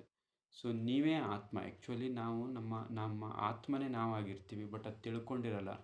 ಈ ದೇಹನೇ ನಾನು, ಇದೇ ಈ ಮನಸ್ಸು ಬುದ್ಧಿ ನಾನೇ ಮಾಡ್ತಾಯಿದ್ದೀನಿ, ನಾನೇ ಎಲ್ಲನೂ ನಾನು ಅಂದ್ಕೊಂಡಂಗೆ ಆಗ್ತಿರತ್ತೆ ಅಂತ ಅಂದ್ಕೊಂಡಿರ್ತೀವಿ, ಬಟ್ ಅದಲ್ಲ. ಬಟ್ ಆ್ಯಕ್ಚುಲಿ ನಾವು ಯಾವಾಗ ಸರೆಂಡರ್ ಆಗ್ತೀವಿ, ಆ ಆತ್ಮಶಕ್ತಿ ಜೊತೆಯಲ್ಲಿ ನಾವು ಒಂದಾಗ್ತೀವಿ, ಅದು ನಿಜವಾದ ಜೀವನ. ಆ ಒಂದು ಸಾಕ್ಷಿ ಭಾವನ ನಮ್ಮಲ್ಲಿ ಪ್ರಾರಂಭ ಆಗುತ್ತೆ. ಆ ಸಾಕ್ಷಿಯಿಂದ ನಾವು ಬದುಕಲಿಕ್ಕೆ ಸ್ಟಾರ್ಟ್ ಮಾಡ್ತೀವಿ. ಆವಾಗ ನಿಜವಾದ ನೆಮ್ಮದಿ, ನಿಜವಾದ ಶ್ರೀಮಂತಿಕೆ, ನಿಜವಾದ ಆರೋಗ್ಯ, ಮಾನಸಿಕವಾದಂಥ ಆರೋಗ್ಯ, ದೈಹಿಕ ಆರೋಗ್ಯ, ನಿಜವಾದ ಒಂದು ಸಂಬಂಧಗಳು, ಮತ್ತು ಯಾವುದು ನಿಜವಾದ ಸಂಬಂಧ, ಯಾವುದು ಸುಳ್ಳು, ಎಲ್ಲ ನಮ್ಗೆ ಅರ್ಥ ಆಗ್ಲಿಕ್ಕೆ ಸ್ಟಾರ್ಟ್ ಆಗುತ್ತೆ. ನಿಜವಾಗಿಯೂ ನಮ್ಮ ಜೀವನವನ್ನು ಒಂದು ಟ್ರಾನ್ಸ್ಫಾರ್ಮೇಷನ್ ಸ್ಟಾರ್ಟ್ ಆಗುತ್ತೆ ನಮ್ಮ ಆತ್ಮದ ಜೊತೆಯಲ್ಲಿ ನಾವು ಪ್ರಾರಂಭ ಮಾಡಿದವಾಗ. ನಮ್ಮ ಜೀವನವನ್ನು, ಪ್ರತಿನಿತ್ಯದ ಜೀವನವನ್ನು, ಪ್ರತಿ ಕ್ಷಣವನ್ನು ಕೂಡ ನಾವು ಆನಂದಿಸ್ಬೋದು. ಪ್ರತಿ ಕ್ಷಣವನ್ನು ಕೂಡ ನಾವು ಸಾಕ್ಷಿ ಭಾವದಿಂದ ನಾವು ಅನುಭವಿಸುವಂಥ ಆ ಒಂದು ಭಾಗ್ಯವು ನಮಗೆ ಸ್ಟಾರ್ಟ್ ಆಗುತ್ತೆ. ಹಾಗಾಗಿ ಯಾವುದೇ ಭಟ್ರ ಅಥವಾ ಯಾವುದೇ ಜ್ಯೋತಿಷ್ಯರ ಹತ್ರ ನಾವು ನಮ್ಮ ಜಾತಕವನ್ನು ಹಿಡ್ಕೊಂಡು ಹೋಗಬೇಕಾಗಿಲ್ಲ. ಏನೋ ಪ್ರಾಬ್ಲಮ್ ಆಯಿತು ಅಂದರೆ ಡಾಕ್ಟ್ರ್ ಅವಶ್ಯಕತೆ ಇಲ್ಲ. ಇನ್ನೇನು ಎಮರ್ಜೆನ್ಸಿಗಷ್ಟೇ ಮೆಡಿಸಿನ್ ಬೇಕಾಗಿರೋದು. ಎಮರ್ಜೆನ್ಸಿಗೆ ಏನೋ ಒಂದು ಸಡನ್ಲಿ ಏನೋ ಪ್ರಾಬ್ಲಮ್ ಆಯಿತು, ಆ ಟೈಮ್ನಲ್ಲಿ ಮೆಡಿಸಿನ್ ಬೇಕಾಗ್ಬೋದು. ಬಟ್ ಕ್ರಾನಿಕ್ ಡಿಸೀಸಸ್ ಅಂತ ಹೇಳಿ ನಮಗೇನು ಬಂದಿದೆಯೋ ಅವೆಲ್ಲವೂ ಕೂಡ ನಾವು ಅದರಿಂದ ಆಚೆಗೆ ಬರ್ತೀವಿ. ಯಾವುದೇ ಕ್ರಾನಿಕ್ ಡಿಸೀಸ್, ಮೇ ಬಿ ಇದು ಡಯಾಬಿಟಿಸ್ ಇರ್ಬೋದು, ಹಾರ್ಟ್ ಪ್ರಾಬ್ಲಮ್ ಇರ್ಬೋದು, ಸ್ಟ್ರೋಕ್ ಇರ್ಬೋದು, ಪ್ಯಾರಲೈಸಿಸ್ ಆಗಿರ್ಬೋದು, ಕೆಲವರಿಗೆ ಆಗ್ಲಿಕ್ಕೆ ಬಂದಿರ್ಬೋದು, ಫ್ಯೂಚರಲ್ಲಿ ವೀಕ್ನೆಸ್ ತುಂಬ ಬಂದಿರ್ಬೋದು, ಬಾಡಿ ಪೇನ್ ಇರ್ಬೋದು, ಅಥವಾ ಇನ್ಯಾವುದೇ ಕ್ಯಾನ್ಸರ್ಗಳಂಥ ಮಹಾ ದೊಡ್ಡ ದೊಡ್ಡ ಕಾಯಿಲೆಗಳಾಗಿರ್ಬೋದು. ಇವೆಲ್ಲ ಯಾವುದೇ ಇರ್ಬೋದು. ಲೀಸ್ಟ್ ಮಾಡ್ತಾ ಹೋದರೆ ನೂರಾರು ಕಾಯಿಲೆಗಳಿದೆ. ಸೊ ಯಾವುದು ಲೀಸ್ಟ್ ಮಾಡ್ತಾ ಹೋಗೋದು ಬೇಡ. ಯಾವುದೇ ಕಾಯಿಲೆ ಇರಲಿ, ಇವನ್ ಮೈಗ್ರೇನ್ ಇರಲಿ, ಟಿನಿಟಸ್ ಇರಲಿ, ತುಂಬ ಹೆಡ್ಯಾಕ್ ಬರ್ತಾ ಇರುತ್ತೆ, ಕೆಲವರಿಗೆ ಎಸಿಡಿಟಿ ಆಗ್ತಾ ಇರುತ್ತೆ, ಇವೆಲ್ಲ ಯಾವುದೇ ಪ್ರಾಬ್ಲಮ್ ಇದ್ದರೂ ಕೂಡ ಅದು ಕಂಪ್ಲೀಟ್ ಸಾಲ್ಯೂಷನ್ ಆಗುತ್ತೆ. ಮತ್ತು ಒಂದು ಸಲ ನೀವು ಮೆಡಿಟೇಷನ್ ಮಾಡ್ತಾ ಮಾಡ್ತಾ ನೀವು ಆ ಮೆಡಿಟೇಟೆಡ್ ಮೈಂಡಿಗೆ ಹೋದ ಮೇಲೆ ನೀವು ಹೀಲ್ ಮಾಡ್ಕೊಳ್ತೀರಾ, ಅದು ಪರ್ಮನೆಂಟ್ ಕ್ಯೂರ್. ಅದು ಒಂದು ಸಲ ಕ್ಯೂರ್ ಆಯಿತು ಅಂದರೆ ಮತ್ತೆ ತಿರ್ಗಾ ವಾಪಸ್ ಬರಲ್ಲ. ಬಟ್ ನಾವು ಡಾಕ್ಟ್ರ್ ಹತ್ರ ಹೋಗಿ ಯಾವುದೇ ಮೆಡಿಸಿನ್ ತೊಗೊಂಡ್ರೂ ತೊಗೊಂಡಷ್ಟೇ ಹೊತ್ತು, ಆಮೇಲೆ ಮತ್ತೆ ನಾವು ಆ ಗುಳಿಗೆ ತೊಗೊಳ್ಳೇಬೇಕಾಗ್ತದೆ. ಆದರೆ ಇದು ಹಾಗಲ್ಲ. ಕಂಪ್ಲೀಟ್ ನೀವು ಒಂದು ಸಲ ನಿಮ್ಮ ಮೆಡಿಟೇಷನಿಂದ ನೀವು ಹೀಲ್ ಮಾಡಿಕೊಂಡ್ರಿ ಅಂದರೆ ಅಲ್ಲಿ ಕಂಪ್ಲೀಟ್ ಕ್ಯೂರ್ ಆಗಿ ಹೋಗುತ್ತೆ. ಮತ್ತೆ ತಿರ್ಗಾ ವಾಪಸ್ ಬರೋ ಚಾನ್ಸ್ ಕಡಿಮೆ. ಒಂದು ವೇಳೆ ಯಾಕಂದರೆ ಬರಲ್ಲ ಅಂದರೆ ನೀವು ಮತ್ತೆ ತಿರ್ಗಾ ಮೆಡಿಟೇಷನ್ ಮಾಡ್ತಾನೆ ಇರ್ತೀರ.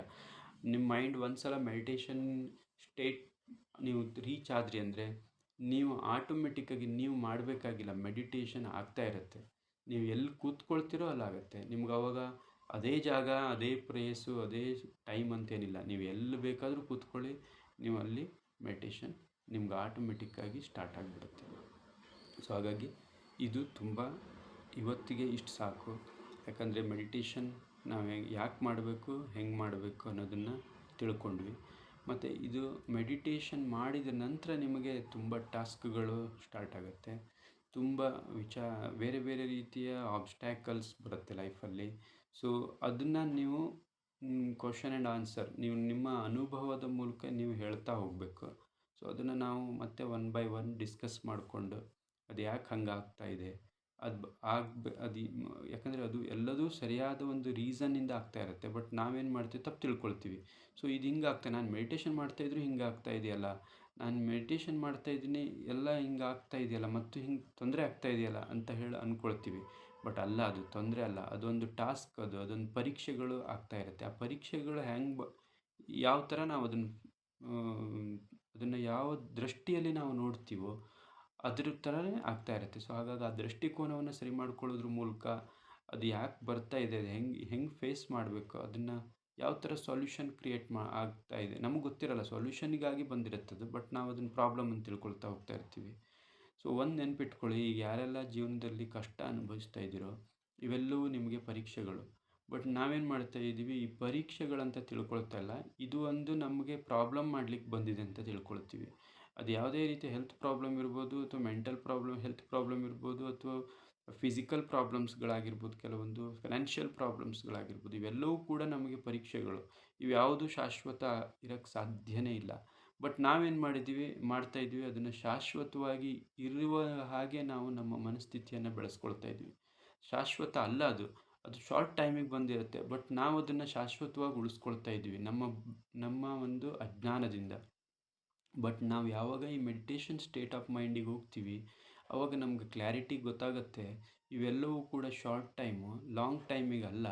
ಶಾರ್ಟ್ ಟೈಮಿಗೆ ಈಗ ನೆಂಟರ ಥರ ಬಂದಿರ್ತಾರೆ ಅವರು ಶಾರ್ಟ್ ಟೈಮಿಗೆ, ಬಟ್ ನಾವೇನು ಮಾಡ್ತೀವಿ, ಅದು ಅವ್ರು ನಮ್ಮ ಕಾಯಮಾಗಿ ಬಂದಿದ್ದಾರೆ ಅಂತೇಳಿ ನಾವು ಅಲ್ಲೇ ಉಳಿಸ್ಕೊಳ್ತಾ ಇದ್ದೀವಿ.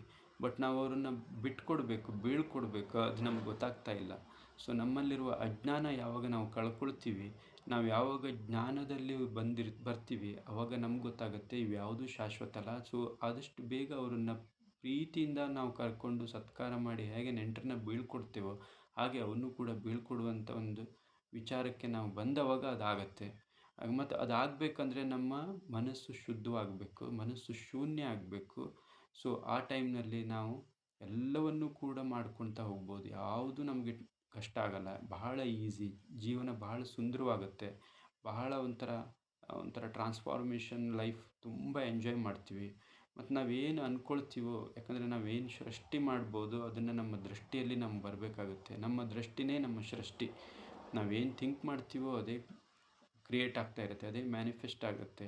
ಸೊ ಬಟ್ ಮ್ಯಾನಿಫೆಸ್ಟ್ ಆಗಬೇಕಂದ್ರೆ ನಮ್ಮ ಒಳಗಡೆಯಿಂದ ನಾವು ಫಸ್ಟ್ ಕ್ಲಿಯರ್ ಆಗಬೇಕು, ನಾವು ಪರ್ಫೆಕ್ಟ್ ಆಗಬೇಕು. ನಾವು ಮೋಸ ಮಾಡೋದು, ನಮ್ಮ ಒಳಗಡೆ ಕೆಟ್ಟ ಬುದ್ಧಿಗಳು, ಗಾಸಿಪ್ಸ್ ಮಾಡ್ಕೋತ ಕೂತ್ಕೊಳ್ಳೋದು, ಬೇರೆಯವ್ರ ಬಗ್ಗೆ ಆಲೋಚನೆ ಮಾಡೋದು, ಬೇರೆಯವ್ರ ಬಗ್ಗೆ ಕೆಟ್ಟದಾಗಿ ಥಿಂಕ್ ಮಾಡೋದು, ಇಂಥವೆಲ್ಲ ಮಾಡ್ತಾಯಿದ್ರೆ ಯಾವುದೂ ಮ್ಯಾನಿಫೆಸ್ಟ್ ಮಾಡೋಕ್ಕಾಗಲ್ಲ. ಮ್ಯಾನಿಫೆಸ್ಟ್ ಆದರೂ ಕೂಡ ಅದು ಕೆಟ್ಟದಾಗೇ ಆಗ್ತಾ ಇರುತ್ತೆ, ಯಾಕಂದರೆ ನಮ್ಮ ಒಳಗಡೆ ಕೆಟ್ಟದಿದೆ. ನಮ್ಮ ಒಳಗಡೆ ಯಾವಾಗ ಒಳ್ಳೇದು ಬರ್ತದೆ, ಆವಾಗ ನಾವು ನೇಚರ್, ನಮ್ಮ ಯೂನಿವರ್ಸ್ಗೆ ನಾವು ಸಿಂಕ್ ಆಗ್ತೀವಿ. ಯೂನಿವರ್ಸ್ ಜೊತೆಲಿ ನಾವು ಯಾವಾಗ ರಿಲೇಟ್ ಆಗ್ತಾ ಹೋಗ್ತೀವಿ, ಯೂನಿವರ್ಸಿಗೆ ನಾವು ಯಾವಾಗ ಹತ್ತಿರ ಆಗ್ತೀವಿ, ಯೂನಿವರ್ಸ್ ನಮಗೆ ತುಂಬ ಸಪೋರ್ಟ್ ಮಾಡುತ್ತೆ. ನಾವು ಫಾಸ್ಟಾಗಿ ನಾವು ಏನು ಮಾಡಬೇಕು, ನಮ್ಮ ರಿಯಲ್ ಲೈಫಲ್ಲಿ ನಾವೇನು ನಮ್ಮ ಪರ್ಪಸ್ ಆಫ್ ಲೈಫ್ ಏನಿದೆಯೋ ನಾವು ರೀಚ್ ಮಾಡ್ಕೊಳ್ಬೋದು. ಸೊ ಪರ್ಪಸ್ ಆಫ್ ಲೈಫ್ ಅಂದ ಕೂಡಲೇ ಮತ್ತು ತುಂಬ ದೊಡ್ಡ ವಿಚಾರ, ಅದನ್ನು ಆಮೇಲೆ ಮಾತಾಡೋಣ. ಸೊ ಇದಿಷ್ಟು ವಿಚಾರ ನಾವು ಫಸ್ಟ್ ಪ್ರಾಕ್ಟೀಸ್ ಮಾಡೋಣ, ಯಾಕಂದರೆ ನಾವು ಏನೇ ಹೇಳಿದ್ರೂ ಕೂಡ ಅದು ಪ್ರಾಕ್ಟೀಸ್ ಎಲ್ಲಿ ತನಕ ನಾವು ಮಾಡಲ್ಲೋ ಅಲ್ಲಿ ತನಕ ನಾವು ಅದನ್ನು ನಾವು ಫೀಲ್ ಮಾಡೋಕ್ಕಾಗಲ್ಲ, ಎಕ್ಸ್ಪೀರಿಯೆನ್ಸ್ ಮಾಡೋಕ್ಕಾಗಲ್ಲ. ಸೊ ಎಕ್ಸ್ಪೀರಿಯೆನ್ಸ್ ಆಗಬೇಕು, ಒಂದು ಎಕ್ಸ್ಪೀರಿಯೆನ್ಸ್ ಆದಮೇಲೆ ಇನ್ನೊಂದಕ್ಕೆ ನಾವು ಹೋಗ್ಲಿಕ್ಕೆ ಹೆಲ್ಪ್ ಆಗುತ್ತೆ. ಸೊ ಇದಿಷ್ಟು ವಿಚಾರ ನನಗನ್ಸುತ್ತೆ ಇವತ್ತು ಸಾಕಂತ. ಏನಾದರೂ ವಿಚಾರ ಇದ್ದರೆ ಕೇಳ್ಬೋದು. ಸಂತೋಷ್, ನೀವು ಏನಾದರೂ ಕೇಳೋದಿದ್ರೆ ಕೇಳಿ. ಈಗ ನಿಮ್ಗೆ ಏನಾದರೂ ಇದರಲ್ಲಿ ಕ್ಲಾರಿಟಿ ಇಲ್ಲ ಅಂದರೆ, ಅರ್ಥ ಆಗಿಲ್ಲ ಅಂದರೆ ಕೇಳಿ. ಹಲೋ, ಹಾಂ ಸರ್. ಹೇಳಿ ಸಂತೋಷ್. S S. ಕ್ಲಾಸ್ ಇದ್ರಲ್ಲ ಕ್ಲಾಸಲ್ಲೇ? ಇದ್ದೀನಿ ಸರ್, ಇದ್ದೀನಿ, ಇಲ್ಲೇ ಇದ್ದೀನಿ, ಹೇಳಿ ಕೇಳ್ತಾ ಸರ್. ಇದ್ದೀನಿ, ಕೂಡ ಕೇಳಿದ್ದೀನಿ. ಹಾಂ ಹಾಂ. ತುಂಬಾ ಚೆನ್ನಾಗಿತ್ತು. ಹ್ಞೂ ಆದ್ರೆ ಅದನ್ನ ಒಂದೊಂದನ್ನ ಗ್ರಹಿಸೋದು ಸ್ವಲ್ಪ ಕಷ್ಟ ಆಗ್ತಾ ಇದೆ. ಯಾಕಂದ್ರೆ ನಮ್ಮ ಈ ಮೆಕ್ಯಾನಿಕಲ್ ಮೈಂಡ್ ನಾವಿರುವಂತ ಒಂದು ಹ್ಞೂ ಗೊಂದಲದ ಸ್ಟೇಟಸ್ ಅಲ್ಲಿ ಇದ್ದೀವಿ. ಅದನ್ನ ಕಂಟ್ರೋಲಿಂಗ್ ತರಬೇಕಿದ್ರೆ ಸಮಯ ಬೇಕಾಗುತ್ತೆ. ಹ್ಞೂ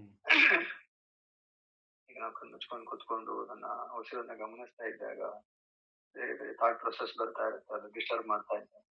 ಹ್ಞೂ ಅದನ್ನೆಲ್ಲ ಹೇಗೆ ಕಂಟ್ರೋಲ್ ಮಾಡಬೇಕು, ಅದನ್ನ ನಾವು ಪ್ರಾಕ್ಟೀಸ್ ಮಾಡ್ಬೇಕಾಗ್ತದೆ. ಅದನ್ನ ಹೇಗೆ ನಾನು ಕಂಟ್ರೋಲ್ ತಗೊಳ್ಬೇಕು ಅನ್ನೋದ್ರ ಬಗ್ಗೆ ನನಗೆ ಸ್ವಲ್ಪ ಗೊಂದಲ ಇದೆ.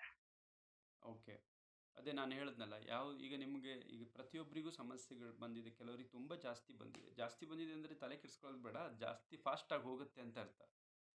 ಅದು ತುಂಬ ಹ್ಮ್ ಜಾಸ್ತಿ ಬಂದಿರುತ್ತೆ, ಬಟ್ ಯಾಕಂದರೆ ಅದು ಕರ್ಮಗಳು ನಮ್ಮನ್ನು, ನಾವೇನೋ ಒಂದು ನಮ್ಮ ಪ್ರಾರಬ್ಧ ಕರ್ಮನೇ ಅದು ಇವತ್ತು ನಮಗೆ ಸಮಸ್ಯೆ ಆಗಿ ಇವತ್ತು ಕಾಡ್ತಾ ಇರುತ್ತೆ. ಬಟ್ ಪ್ರಾರಬ್ಧ ಕರ್ಮವನ್ನು ನಾವು ಉಳಿಸ್ಕೊಳ್ತಾ ಇದ್ದೀವಿ, ನಾವು ಕಳಿಸ್ತಾ ಇಲ್ಲ. ನಾವು ಮತ್ತೆ ತುಂಬ ಅದನ್ನು ವೆಲ್ಕಮ್ ಮಾಡಬೇಕು. ಫಸ್ಟ್ ನಾವು ಏನು ಮಾಡಬೇಕಂದ್ರೆ, ಅಯ್ಯೋ ಬಂತಲ್ಲ ಅಂತೇಳಿ ನಾವು ಅದನ್ನು ಟೆನ್ಷನ್ ತೊಗೊಂಡು ಅದಕ್ಕೆ ನಾವು ಬೈಕೊಳ್ತಾ ಇರಬಾರ್ದು.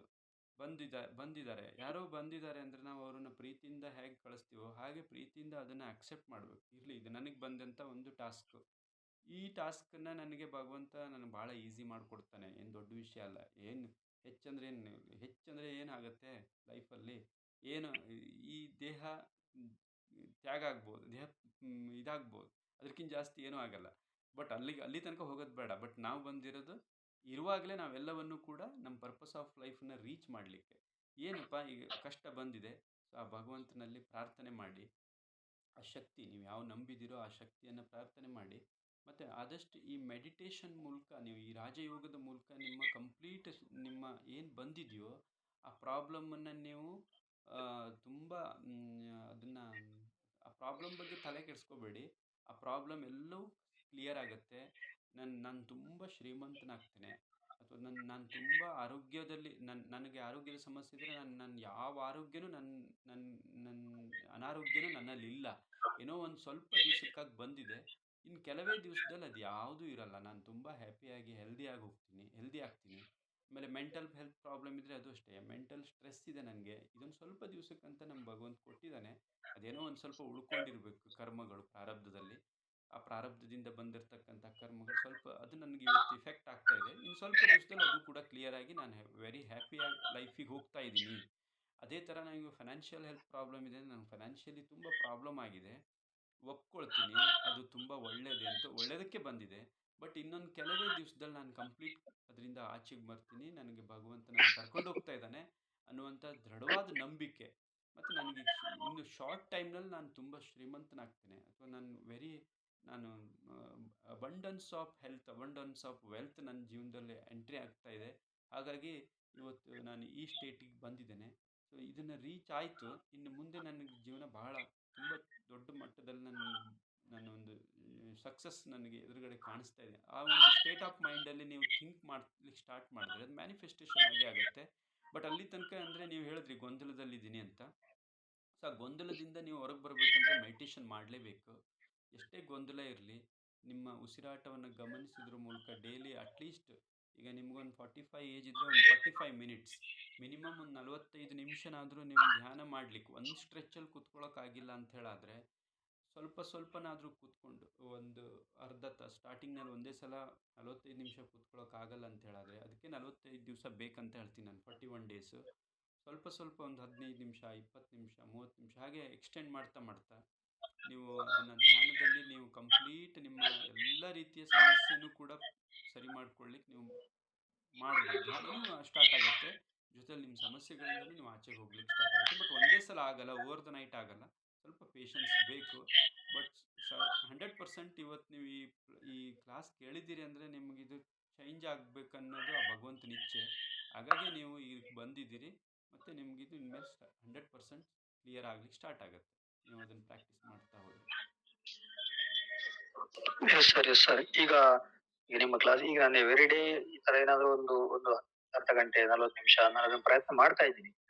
ಅದನ್ನ ನಾನು ಸುಮ್ನೆ ಕುತ್ಕೊಂಡು ಕಣ್ಣು ಮುಚ್ಕೊಂಡು ಯೋಚನೆ ಮಾಡ್ತಾ ಇದ್ರೆ ಅದು ಸ್ಟೇಟಸ್ ಅನ್ನ ಅಂದ್ರೆ ನಾನು ಏನು ಮೈಂಡ್ ಅಥವಾ ನನ್ನ ಉಸಿರನ್ನ ನಾನು ಒಂದು ಕಡೆ ಕೇಂದ್ರೀಕೃತ ಮಾಡ್ಲಿಕ್ಕೆ ಡಿಸ್ಟರ್ಬೆನ್ಸ್. ಈಗ ಕಣ್ಣು ಮುಚ್ಚಿದ ತಕ್ಷಣ ನಮ್ಮ ಎಲ್ಲಾ ಆಗು ಹೋಗುಗಳು ನಮ್ಮ ಘಟನೆಗಳೆಲ್ಲ ಎದುರಿಗೆ ಬರ್ತಾ ಹೋಗ್ತವೆ. ಅದಕ್ಕೆ ಏನಾದ್ರೂ ಒಂದು ಈ ತರ ಒಂದು ಆಡಿಯೋ ಅಥವಾ ವಿಡಿಯೋ ಅಥವಾ ಒಂದು ಏನೋ ಒಂದು ಅದನ್ನ ನಾನು ಕೇಳ್ಕೋತಾ ಮಾಡೋದು ಉತ್ತಮನಾ? ಅಥವಾ ಯಾವ್ದಾದ್ರು ಒಂದು ಈಗ ಹೇಳಿದ್ರಿ ಇಷ್ಟೆಲ್ಲ ನಾನು ಇದನ್ನ ರೆಕಾರ್ಡಿಂಗ್ ಇಟ್ಕೊಂಡು ಪದೇ ಪದೇ ಇದನ್ನ ಕೇಳೋದು ಉತ್ತಮನಾ? ಖಂಡಿತ. ನಿಮ್ಗದು ಯಾವ ಥರ ನಿಮ್ಗೆ ಯಾವ್ದದು ಕಂಫರ್ಟ್ ಅನ್ಸುತ್ತೆ ಅದನ್ನ ಮಾಡಿ. ಯಾಕಂದ್ರೆ ನಿಮ್ಮ ಮನಸ್ಸು ಒಂದು ಸ್ಥಿತವಾಗ್ಬೇಕಲ್ಲೀಗ. ಮನಸ್ಸು ಶೂನ್ಯದ ಕಡೆ ಹೋಗ್ಬೇಕು. ಅದಕ್ಕೆ ನಿಮ್ಮ ಮನಸ್ಸಿಗೆ ನಿಮ್ಗೆ ಯಾವುದು ಒಂದು ಮ್ಯೂಸಿಕ್ ಒಂದು ಕೊಳಲು ಮ್ಯೂಸಿಕ್ ಇರ್ಬೋದು ಅಥವಾ ಯಾವುದೋ ಒಂದು ಸೈಲೆಂಟ್ ಮ್ಯೂಸಿಕ್‌ನಲ್ಲಿ ನಾನು ಕೂತ್ಕೊಂಡ್ರೆ ನನ್ನ ಮನಸ್ಸು ಶೂನ್ಯ ಆಗತ್ತೆ. ಯಾವುದೇ ರೀತಿಯ ಆಲೋಚನೆಗಳು ಬರಲಿ. ಆಲೋಚನೆಗಳು ಬರ್ತಾ ಇದೆ ಅಂತ ಹೇಳಿ ನೀವು ಅದನ್ನ ಬ್ರೇಕ್ ಮಾಡ್ಲಿಕ್ಕೇನು ಹೋಗ್ಬೇಡಿ.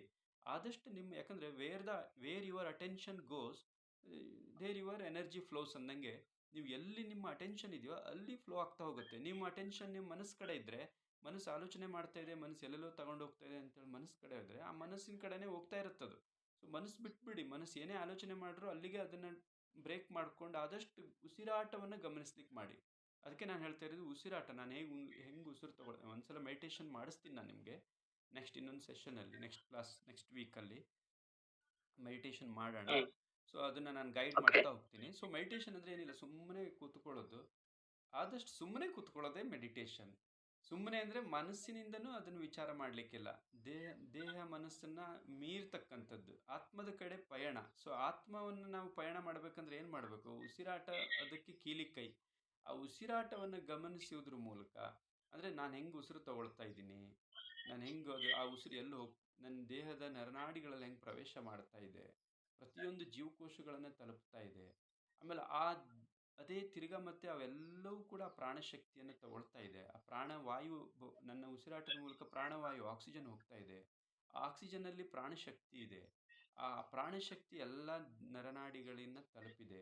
ಆಮೇಲೆ ತಿರ್ಗಾ ಮತ್ತೆ ನಾವು ಉಸಿರಾಟವನ್ನ ಬಿಡ್ತಾ ಇದ್ದೀವಿ.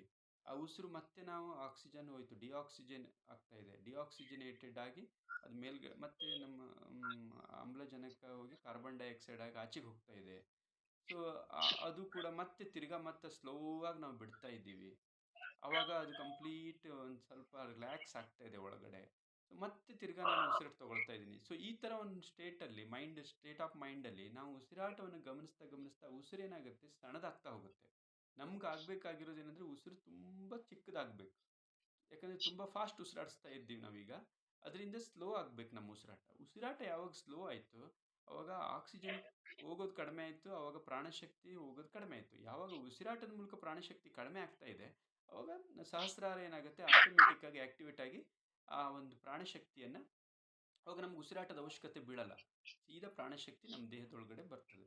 ಸೊ ದೇಹದೊಳಗೆ ಬರ್ತಿದ್ರೆ ಮೊದಲು ಆಗಬೇಕಾಗಿರೋ ಕೆಲಸ ನರನಾಡಿಗಳಲ್ಲಿ ಇರತಕ್ಕಂಥ ಬ್ಲಾಕೇಜ್ ಎಲ್ಲ ಕ್ಲಿಯರ್ ಆಗುತ್ತೆ. ಮತ್ತು ಕುಂಡಲಿನಿ ಏನಿದೆ ಚಕ್ರಗಳು ಇವತ್ತು ಮೂಲಾಧಾರ, ಸ್ವಾಧಿಷ್ಠಾನ, ಮಣಿಪೂರಕ, ಆಮೇಲೆ ಅನಾಹತ, ವಿಶುದ್ಧಿ, ಆಜ್ಞಾ, ಸಹಸ್ರಾರ.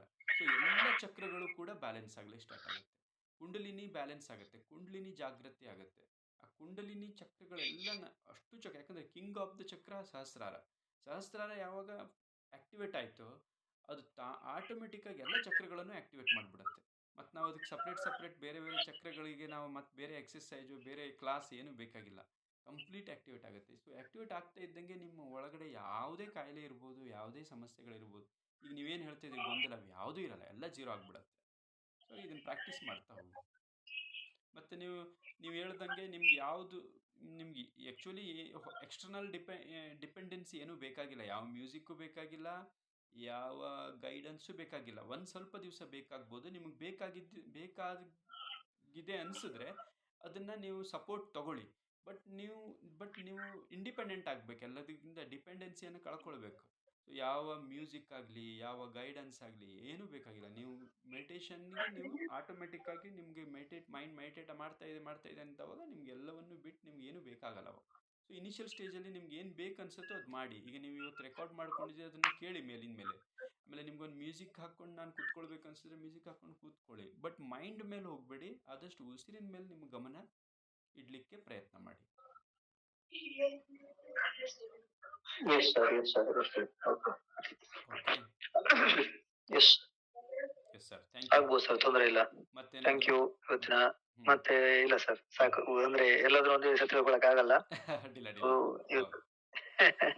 ಸ್ಟೆಪ್ ನಿಮ್ಮದು ಮಾಡ್ತಾ ಮಾಡ್ತಾ ಗೊತ್ತಾಗುತ್ತೆ. ನೀವು ಎಲ್ಲ ಹೀಲ್ ಮಾಡ್ಕೋಬಹುದು. ಕಂಪ್ಲೀಟ್ ನಿಮಗೆ ಹೀಲರ್, ಮತ್ತಿನ್ಯಾರೂ ಬೇಕಾಗಿಲ್ಲ. ಅದಕ್ಕೆ ಹೇಳಿದ್ದು ಎಕ್ಸ್ಟರ್ನಲ್ ಡಿಪೆಂಡೆನ್ಸಿ ಬಿಟ್ಬಿಡಿ. ಓನ್ಲಿ ನೀವು ಇಂಡಿಪೆಂಡೆಂಟ್ ಆಗಿ ನೀವು ವಿನ್ ಆಗ್ಬೋದು ಲೈಫಲ್ಲಿ. ಇಂಡಿಪೆಂಡೆಂಟ್ ಆಗಿ ನೀವು ಪ್ರತಿಯೊಂದನ್ನು ಗೆಲ್ಲಬಹುದು. ನೀವು ಪ್ರತಿಯೊಂದು ನಾವು ಸೋಲ್ತಿದ್ದೀವಿ ಹೇಳಿ. ಅಲ್ಲ, ಎಕ್ಸ್ಟರ್ನಲ್ ಡಿಪೆಂಡೆನ್ಸಿ ಅಂತಂದ್ರೆ ಈಗ ಮಾರ್ಗದರ್ಶನ, ಈಗ ಹೇಗೆ ಯಾಕೆ ಉಸಿರಾಡ್ಬೇಕು ಅಥವಾ ಯಾಕೆ ಧ್ಯಾನ ಮಾಡ್ಬೇಕು ಅನ್ನೋದೊಂದು ಏನು ಮಾರ್ಗದರ್ಶನ ಹೇಳ್ತಾ ಇದ್ರಿ, ಇದು ಬೇಕು. ನಾ ಸುಮ್ನೆ ಕಣ್ ಮುಚ್ಕೊಂಡು ಕುತ್ಕೊಂಡ್ಕೊಳ್ಳೋ ಧ್ಯಾನ ಆಗಲ್ಲ. ನೀವ್ ಹೇಳ್ದಂಗೆ ಈಗ ನಾನ್ ಕುತ್ಕೊಳ್ಬಹುದು, ಅರ್ಧ ಗಂಟೆ ಕುತ್ಕೊಂಡ್ರೆ ಆ ಕಣ್ ಮುಚ್ಕೊಂಡು ಕುತ್ಕೊಂಡು ನಾನು ಏನೋ ಯೋಚನೆ ಮಾಡ್ತಾ ಇರ್ತೀನಿ. ಅದನ್ನ ಹೇಗ್ ಕಂಟ್ರೋಲ್ ಮಾಡ್ಬೇಕು ಅನ್ನೋದು ಗೊತ್ತಿಲ್ಲ. ಅದಕ್ಕೆ ಅದು ಒಂದು ಎಕ್ಸ್ಟರ್ನಲ್ ಸಪೋರ್ಟ್ ಅಂದ್ರೆ ಮಾರ್ಗದರ್ಶನ ಬೇಕಾಗ್ತದೆ ಸಮ್ ಡೇಸ್ ಸ್ಟಾರ್ಟಿಂಗ್. ಇನಿಷಿಯಲ್ ಬೇಕೇ ಬೇಕು. ನಾ ಹೇಳಿದ್ದು ಆಮೇಲೆ ನಿಮ್ಗೆ ಯಾವ ಡಿಪೆಂಡೆನ್ಸಿ ಬೇಕಾಗಲ್ಲ ಅಂತ ಹೇಳಿದ್ದು. ಫಸ್ಟ್ ಒಂದ್ಸಲ ನಿಮ್ಗೆ ಅದು ಗೊತ್ತಾಯ್ತು ಅಂದ್ಮೇಲೆ ನೀವು ಈಸಿಯಾಗಿ ನೀವು ಮೂವ್ ಆಗ್ತೀರಾ. ಹೌದು. ಮತ್ತು ನಾವು ಅಂತೂ ಜೊತೆಲಿ ಇರ್ತೀವಿ. ಪ್ರತಿ ವಾರ ಬರ್ತೀವಿ. ಆದಷ್ಟು ಹೆಚ್ಚಿನ ಜನರಿಗೆ ನಿಮ್ಮ ಫ್ರೆಂಡ್ ಸರ್ಕಲ್, ನಿಮ್ಮ ಫ್ಯಾಮಿಲಿ, ನಿಮ್ಮ ವೆಲ್ ವಿಷರ್ಸಿಗೆ ಎಲ್ಲರಿಗೂ ಹೇಳ್ರಿ ಕ್ಲಾಸಿಗೆ ಅಟೆಂಡ್ ಮಾಡಿಸೋಕ್ಕೆ. ತುಂಬ ಪ್ರಾಬ್ಲಮ್ನಲ್ಲಿ ಇರ್ತಾರೆ. ನಾವೆಲ್ಲೋ ಒಂದು ಕಡೆ ಅವರಿಗೆ ಒಳ್ಳೇದು ಮಾಡಿ ಒಂದು ಭಾಗ್ಯ. ಅದರಿಂದ ಮತ್ತೊಂದು ಏನಂದರೆ ನಮ್ಮದು ಈ ಒಂದು ಸಕ್ಸಸ್ ಭಾಳ ಫಾಸ್ಟ್ ಆಗುತ್ತೆ. ಎಷ್ಟೋ ಜನರಿಗೆ ಗೊತ್ತಿಲ್ಲ. ನಾವು ಒಬ್ಬರು ಧ್ಯಾನ ಮಾಡೋದು 1 ವರ್ಷ ಧ್ಯಾನ ಮಾಡಿರೋ ಫಲ ನಾವು ಒಬ್ರಿಗೆ ನಾವು ಧ್ಯಾನ ಕಲಿಸಿದ್ರೆ ಅದು ಸಿಗತ್ತೆ. ನೀವು 1 ವರ್ಷ ಮಾಡಿರೋ ಧ್ಯಾನದ ಪ್ರಯೋಜನ ನೀವು ಇನ್ನು ಒಬ್ಬರಿಗೆ ಕಲಿಸಿದ್ರೆ, ಒಬ್ಬರಿಗೆ ನೀವು ಧ್ಯಾನ ಮಾರ್ಗಕ್ಕೆ ಕರ್ಕೊಂಡು ಬಂದು ಅವನು ಆ ಬಂಧನದಿಂದ ಅವನು ಬಿಡುಗಡೆ ಆಗುವಂಥ ಒಂದು ಹಂತಕ್ಕೆ ಅವನು ನೀವು ಒಯ್ದಿರಿ ಅಂತ ಹೇಳಾದರೆ ನೀವು ಒಂದು ಅಶ್ವಮೇಧ ಯಾಗ ಮಾಡಿದಷ್ಟು ಫಲ ಬರ್ತದೆ. ಇದು ಎಷ್ಟೋ ಜನರಿಗೆ ಗೊತ್ತಿಲ್ಲ. ಅಷ್ಟು ದೊಡ್ಡ ಫಲ. ಹೌದು. ಯಾಕಂದ್ರೆ ಆ ವ್ಯಕ್ತಿಯನ್ನ ನೀವು ಅವನನ್ನ ಕಂಪ್ಲೀಟ್ ಅವ್ನ ಸಾಂಸಾರಿಕ ಬಂಧನ ಅಥವಾ ಅವ್ನು ಏನು ಇವತ್ತು ಕಷ್ಟದಲ್ಲಿದ್ದಾನೆ ಅದರಿಂದ ನೀವು ಆಚೆಗೆ ಹೋಗ್ಲಿಕ್ಕೆ, ಆತ್ಮದ ಕಡೆ ಅವನನ್ನ ಪ್ರಯಾಣ ಮಾಡ್ಲಿಕ್ಕೆ ಅವನನ್ನ ನೀವು ದಾರಿ ತೋರಿಸಿದ ಒಂದು ಕಾರಣ ನೀವಾಗಿದ್ದಕ್ಕೆ ನಿಮ್ಗೆ ಆ ಫಲ 100% ಸಿಗುತ್ತೆ.